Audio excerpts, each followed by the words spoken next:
Y ya lo tenemos en la línea. ¿De quién hablamos? De Manuel Perló Cohen, que nos ofrece un libro, te voy a decir el título, La ciudad sumergida, episodios extraordinarios del agua en la Ciudad de México, editado por Cal y Arena, Ediciones Cal y Arena. Doctor Perlo Cohen, gracias por aceptar esta entrevista. Gracias a ti, Cuauhtémoc, por hacerme esta invitación. Es un enorme gusto estar contigo y tu auditorio. No, el gusto es nuestro, doctor, pero doctor, estábamos platicando antes de entrar al aire. Como que, ¿por qué te surgió la idea, necesidad de escribir este libro, La ciudad sumergida?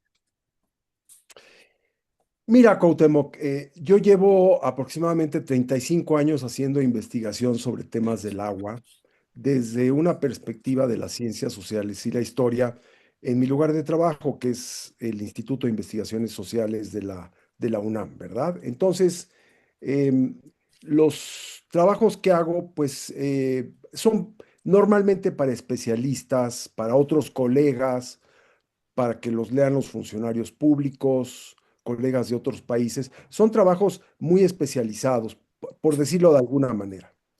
Y no lo digo, digamos, de manera arrogante. Lo digo porque, bueno, en el medio académico tenemos que hacer este tipo de trabajos. Pero en esta ocasión dije, yo quisiera llegar a un público mucho más amplio que no tiene la formación o que no se interesa, digamos, por cuestiones más técnicas, pero que quiere conocer y entender la problemática del agua con más profundidad, ¿verdad? Más allá de que nos quedemos sin agua en un momento dado o que haya inundaciones en nuestras avenidas, ¿qué hay detrás de toda esta problemática? Y entonces hice esta colección de ensayos breves que van, digamos, desde la época prehispánica hasta el año 2024, ¿verdad? Haciendo como un recorrido histórico para que el lector también se dé cuenta de qué tan importante es el tema del agua en la historia de la Ciudad de México. O sea, es un tema central, está en el corazón de la historia y el desarrollo de la ciudad y del valle y ahora de regiones vecinas, ¿verdad? Porque ahora traemos agua del Cutzamala, del Lerma, la llevamos al estado de Hidalgo. Entonces, tenemos realmente una historia fascinante donde yo voy narrando a través de distintos capítulos algunos de los episodios que a mí me parecen muy relevantes y que marcaron un parteaguas en la historia hidráulica de la Ciudad de México. Por ejemplo, narro eh, la guerra que los mexicas le hicieron a los tecpanecas, porque no querían el reino de Azcapotzalco que se llevara agua a la pujante y naciente Tenochtitlan, porque pues había celos, ¿verdad? Y luego, eh, eh, ya en la época de expansión de Tenochtitlan con Ahuizotl, el penúltimo emperador azteca, pues resulta que se quiso traer agua de Coyoacán y mandó matar a su vasallo porque le puso algunas objeciones. Y entonces vamos recorriendo, digamos, en estos breves ensayos, todas estas historias que yo las llamo episodios porque están conectados uno con otro. Y eso es parte de lo interesante de la historia del agua en la ciudad. No tenemos como momentos o episodios o relatos separados, sino que vemos, por ejemplo, que la lucha por abastecer de agua a la Ciudad de México ha sido un problema permanente desde la época mexica, o también desde esa época, pues era fundamental protegerse de las inundaciones y de las sequías. Entonces, hay una suerte de repetición cíclica, yo la llamo una espiral cíclica, que se va repitiendo hasta nuestros días.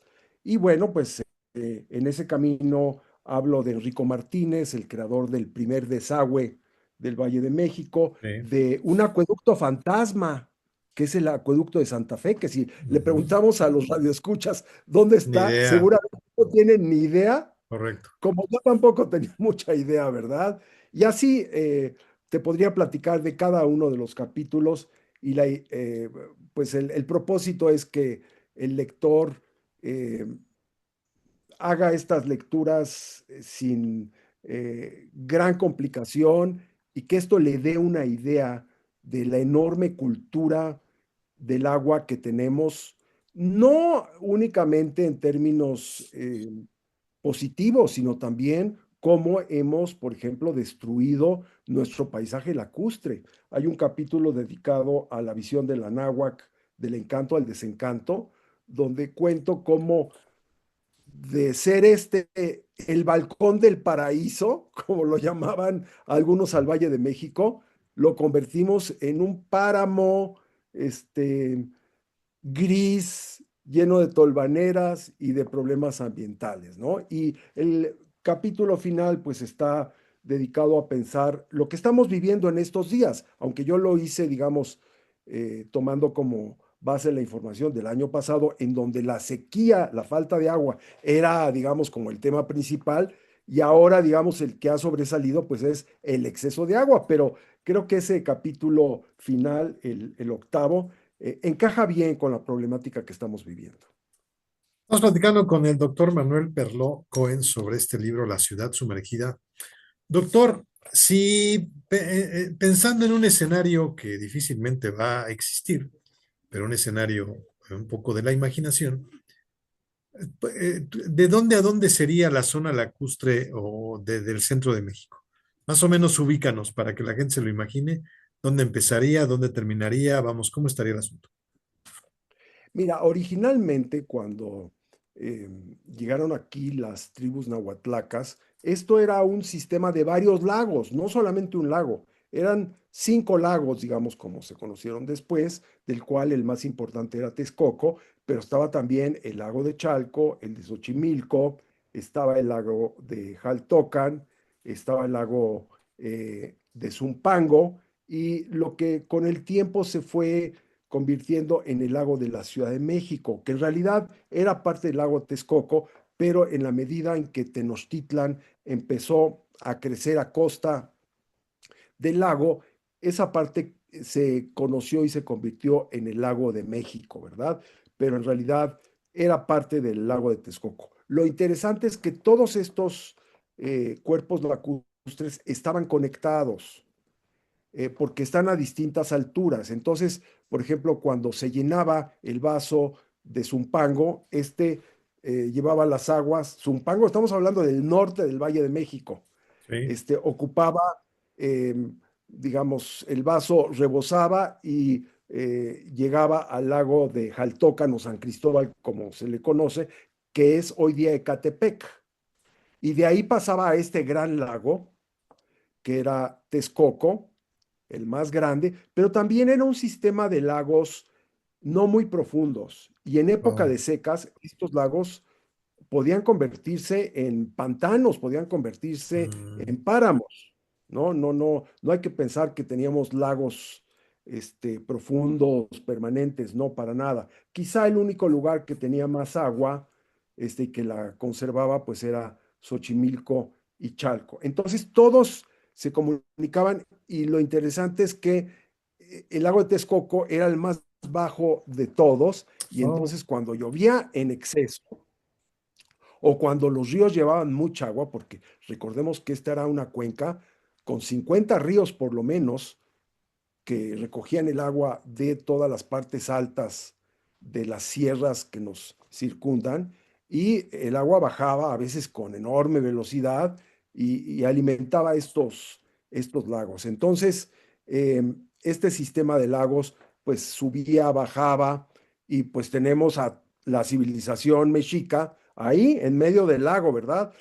Los otros grupos nahuas, yo creo que con más juicio dijeron, no, pues nos vamos a establecer en las márgenes de los lagos y de los ríos, pero meternos realmente a la mitad del lago, pues fue una acción realmente muy temeraria y audaz de los mexicas. Se hizo, bueno, se habla de por razones religiosas, pero también se hizo como una estrategia militar que eventualmente le permitió a los mexicas o aztecas, como se les conoce más comúnmente, convertirse en la fuerza político-militar que dominó la Cuenca de México durante casi 200 años, ¿no? Entonces, llegaba hasta Chalco y Xochimilco, o sea, estamos hablando de una extensión en época, digamos, donde crecían los lagos. ¿De cuánto quieres? 60, 70 kilómetros, Sí, con distintos anchos, pero era un mar verdaderamente, era un mundo acuático, anfibio, extraordinario, además con distintos ambientes, porque el lago de Texcoco era salobre, pero ajá, el lago de Xochimilco y Chalco era agua dulce de muy buena calidad, ¿verdad? Entonces tenías distintos ecosistemas hidráulicos dependiendo de dónde vivieras, ¿no? Y eso, pues, hubo un proceso de adaptación de las distintas tribus nahuas que se ajustaron y algunos desarrollaron sistemas extraordinarios como las chinampas, ¿no? sí, sí. En Xochimilco, en Chalco, que luego los mexicas retomaron para la propia constitución de la ciudad. Ahora, con todo este contexto lacustre que nos has hecho bien, doctor Manuel Perló, en torno a la Ciudad de México y que hablas de este libro, La ciudad sumergida, este fenómeno de que la ciudad en algunos sitios o en algunas partes de la ciudad se esté bajando, pues se esté sumergiendo, ¿tiene que ver con con este fenómeno, con esta situación que nos acabas de platicar? ¿O tiene que ver con otros fenómenos? Mira, originalmente, cuando la presión sobre los lagos no era tan fuerte, pues dependía del régimen de lluvias, del régimen hidrológico, subía, bajaba, etcétera, etcétera, ¿no? Pero también ya desde la época mexica, por ejemplo, cuando se construyeron las grandes construcciones del Templo Mayor, los mexicas se dieron cuenta que eso se hundía. O sea, que el terreno sobre el que estaban era un terreno muy endeble y que eso provocaba serios problemas constructivos. Bueno, pero hasta ese momento, digamos, y muy avanzado todavía hasta el siglo XIX, no se hacía una extracción del agua del subsuelo. Pero ya en el siglo XIX, en la segunda mitad, eh, en todo el mundo, con el motor de vapor, pues se descubrió que se podían, digamos, extraer volúmenes de agua muy importantes del subsuelo y que este podía proporcionarnos agua. Entonces, lo que hicimos, digamos, en los próximos 100 años es crear todo un sistema de pozos de agua que hoy día son la principal fuente de abastecimiento de la población que vive en el Valle de México. O sea, sí traemos agua de Cutzamala, de Lerma, de otros lugares, pero la fuente más importante es el subsuelo. ¿Y qué es lo que encontramos? Bueno, lo encontró un señor del cual narro una historia que es don Nabor Carrillo, y hay un capítulo que dice Un sabio en busca de un lago perdido. Y Nabor Carrillo fue el primer científico que demostró matemáticamente por qué la Ciudad de México se estaba hundiendo. O sea, él tuvo muchos méritos, fue un agente excepcional, fue rector de la UNAM, eh, introdujo la energía nuclear en México, un agente de veras que nos llena de orgullo, hay que decirlo, porque hay personajes aquí que nos deben de llenar de orgullo. Y Nabor Carrillo es sin duda uno de ellos. Y él encontró, digamos, que había una relación directa entre la extracción de agua, llamémosle desmedida, en la medida en que no se podía mantener un equilibrio de los acuíferos y el hundimiento del subsuelo. Y entonces empezó a medir y dijo, bueno, pues aquí ya estamos hundidos 4 metros, 3 metros.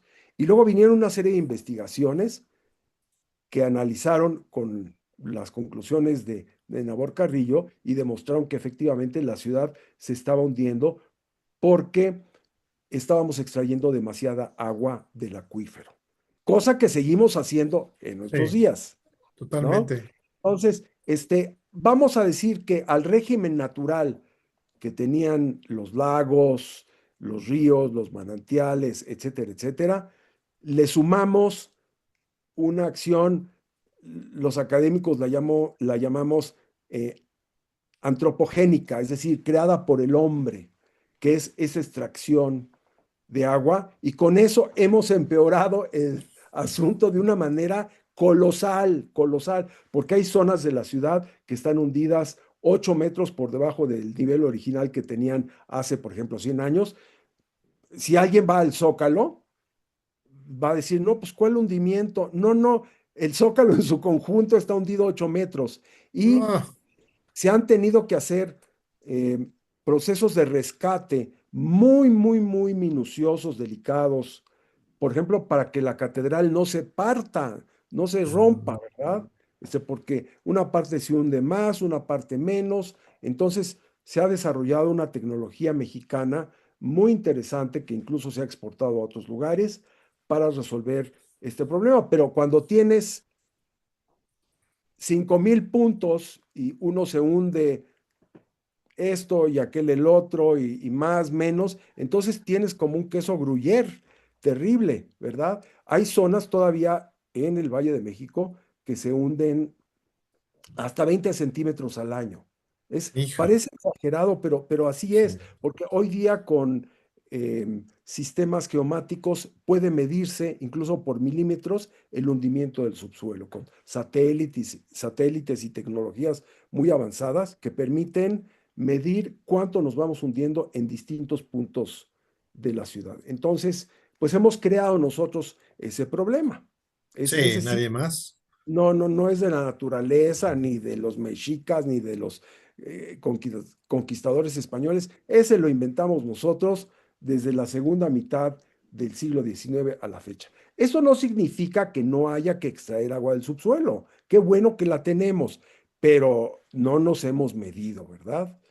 Hemos exagerado de una manera desmedida y entonces estamos ocasionando este problema que, entre otras cosas, es uno de los factores que agravan las inundaciones. Ok. O sea, la Y gente eso dice, "Oh, sí, eso te iba a preguntar, doctor, tú que eres el experto en estos menesteres del agua. México, digamos, en cuanto a que tenga agua y produzca, si puede decirse producir agua, ¿en qué lugar estaríamos a nivel mundial? No lo dices en el libro, pero que es que tú eres el experto. ¿Podríamos presumir que México tiene mucha agua dulce o la verdad es que tenemos un problemón de agua dulce? mira, el país es muy diverso. O sea, tenemos un norte que no tiene agua o muy poca. Tenemos un centro donde tienes, digamos, recursos aceptables, como es el caso de la Ciudad de México, y ahorita voy a regresar al caso de la Ciudad de México, y tenemos el sur del país, Chiapas, Oaxaca, Veracruz, Tabasco, donde tienes todo el agua del mundo, todo el agua del mundo, ¿verdad?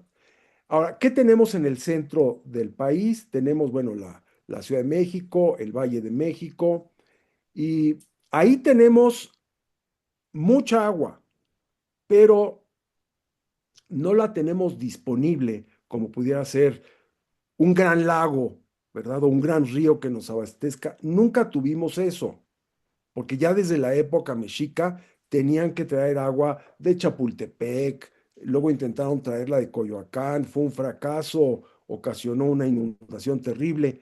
Entonces, eh, digamos que en el Valle de México hemos tenido agua, pero no hemos creado un sistema capaz de retener esa agua, por ejemplo, en las partes altas de las sierras, aunque Ujú. tenemos algunas presas, la gente las conoce, ¿no? Tarango, Ansaldo y otras presas. Bueno, Madín, por ejemplo, es una presa importante. Deberíamos de tener 30 de esas, con una capacidad suficiente como para recibir agua de lluvia y eso que nos pudiera ayudar a abastecer a la Ciudad de México. Entonces, no aprovechamos el agua de lluvia y como sí creamos un sistema de desagüe masivo que se inició justamente con Enrico Martínez en 1608 y luego se fue replicando con Porfirio Díaz, con Luis Echeverría y ahora, no hace mucho tiempo todavía, Andrés Manuel López Obrador inauguró el túnel emisor Oriente, que es un túnel que va a 200 metros de profundidad con una extensión de 60 kilómetros. Entonces el agua de lluvia sale por ahí, no la retenemos en la cuenca, la desaprovechamos y entonces tenemos carencias de agua potable. ¿Y qué hacemos para resolverlas? Bueno, pues hemos tomado dos alternativas. Una es extraer del subsuelo, que ya sabemos desde la época de Nabor Carrillo en los años 40 del siglo pasado y todavía antes, que lo estamos haciendo en demasía. Y luego empezamos a traer agua de cuencas distantes, ¿no? Primero fue el Lerma, en los años principios de los 50 y luego nos fuimos al Cutzamala. Y entonces la zona metropolitana de la Ciudad de México depende en un 30 a 35% del agua que importa de estas cuencas que están fuera y que pues hay que traer a un costo muy elevado. Doctor, en esta problemática que tenemos del agua que bien la ilustras en este libro, Manuel, hablamos con el doctor Manuel Perló Cohen. A ver, platícanos del capítulo donde tú aquí un poco explicas, para que se le antoje a los chavos, a la gente leer este libro. Dice 2024, año del desastre hídrico o la esperanza. Platícales de qué viene este capítulo, doctor. Bueno, mira, yo decidí escribir este capítulo, aunque los que hacemos ciencias sociales sabemos que no es muy recomendable hablar del presente, ¿verdad? Porque no ha transcurrido el suficiente tiempo como para poder aquilatar la veracidad de los hechos y estamos muy imbuidos, digamos, de nuestros prejuicios y gustos personales. Pero dije, no, no, sí lo voy a hacer porque creo que sin ser un año que constituye un parteaguas para la historia hídrica de la ciudad, sí se dieron fenómenos interesantes porque se dio una carencia de agua extrema. O sea, los primeros meses del año pasado no eran las inundaciones, era nos vamos a quedar sin agua. La Ujú. Ciudad de México va a llegar al día cero, el agua está contaminada, paralizaron Calzada de Tlalpan y estas otras 10 avenidas porque no les han entregado agua. Pipas vendiendo a precios exorbitantes, quejas, manifestaciones, etcétera, etcétera.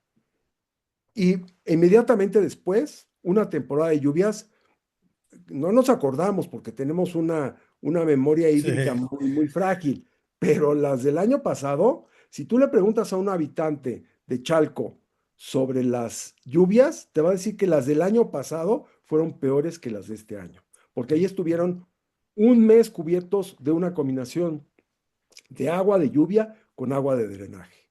ok. Entonces, eh, y hubo encharcamientos tremendos, fotografías de estas muy impresionantes de coches trepados sobre algunas Sí, sí, rejas qué ahí en cosa. Atlamaya, cosa que ya había ocurrido varias veces en años anteriores, ¿no? Por eso la historia se repite cíclicamente, aunque no de manera, digamos, perfecta, sino en espiral, ¿verdad? Porque volvemos a los mismos problemas, pero vamos a distintos lugares. Entonces, yo dije, bueno, vamos a tomar este año y vamos a ver algo que sí fue nuevo, que coincidió con la elección de la jefatura de gobierno de la Ciudad de México. Y entonces el tema del agua se convirtió en el tema de debate entre los tres candidatos, ¿verdad? Y Sí. entonces todos venían con promesas y yo voy a hacer esto y yo voy a desentubar el río Piedad y yo voy a dar agua embotellada y yo voy a hacer esto otro y etcétera, etcétera. Entonces se dio un debate político que fue uno de los puntos importantes de la campaña, creo yo. Y no me pareció mal, no me pareció mal porque yo creo que el tema del agua tiene que discutirse al más alto nivel y deben de participar todo mundo, los ciudadanos, los comités de barrio, eh, las universidades, los medios, bueno, los medios de comunicación juegan un papel central en todo esto, Fundamental, ¿cierto? fundamental.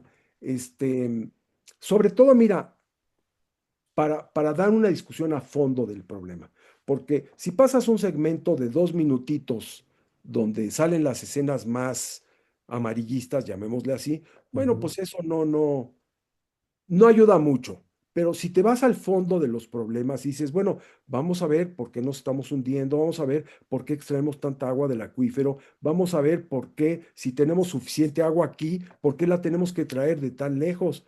Vamos a analizar, por ejemplo, quién se beneficia más del actual sistema de agua en todo esto. ¿Quiénes son los más desfavorecidos?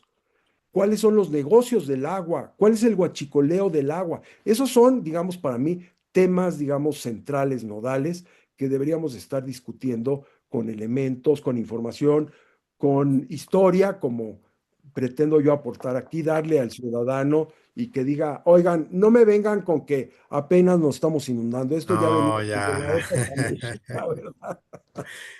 Doctor Perlo Cohen, Manuel, dinos, este libro ya está en todos lados, alguna forma en la que puedan conocer más de tu trabajo en torno a este tema, si nos lo puedes compartir, por favor. Claro que sí, con mucho gusto, Cuauhtémoc. Mira, ya está disponible en varias librerías, tengo entendido, puedo mencionarlas. Totalmente, totalmente. Péndulo, este, Gandhi, eh, Sótano. sótano, Gandhi me dijeron que hoy empezaba, ¿no? perfecto. Y los que no lo encuentren en ninguno de estos lugares, porque puede suceder, pueden hablar a la editorial Cal y Arena, porque Ok. además hay versión ebook Sí, sí, lo si sé. la quieren descargar. Entonces puede Sí. ser en impreso o puede ser en ebook. Y por supuesto, yo quisiera invitar a todos Adelante. los que gusten a estar presentes. Te invito a ti, Cuauhtémoc. Gracias, man.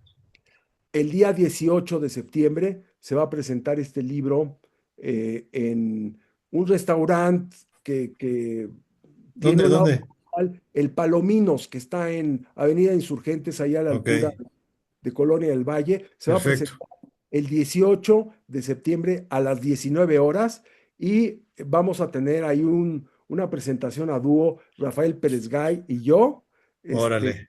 platicando de este libro y compartiéndolo con toda la gente que vaya. Pues interesante siempre platicar contigo, doctor. Gracias, Manuel Perló Cohen, sobre este libro, La ciudad sumergida, y este tema que pues, es vital. Si no hay agua, ¿qué hacemos? Doctor, muchísimas gracias por este enlace. Gracias a ti, Cuauhtémoc, y muy buenas tardes a todos los radioescuchas.